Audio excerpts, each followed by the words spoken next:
Сәлем достар, мен қиярмын. Мен сендерге көкөністер әлемінен келдім. Бүгін сендерге өзім жайлы қызықты деректермен бөлісетін боламын.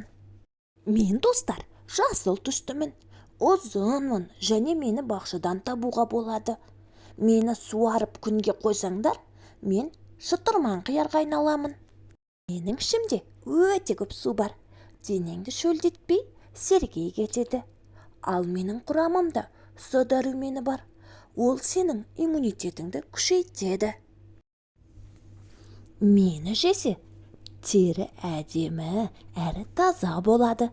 Сол үшін сұлулықты қалайтындар да мені жақсы көреді. Мен өте пайдалы көкөніспін. Достарың да қияр жесін.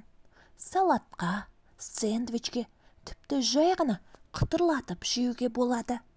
Ал достар, сендерге бүгін өзім туралы айтқаныма өте қуаныштымын.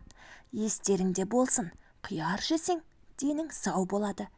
Келесі кездескенше.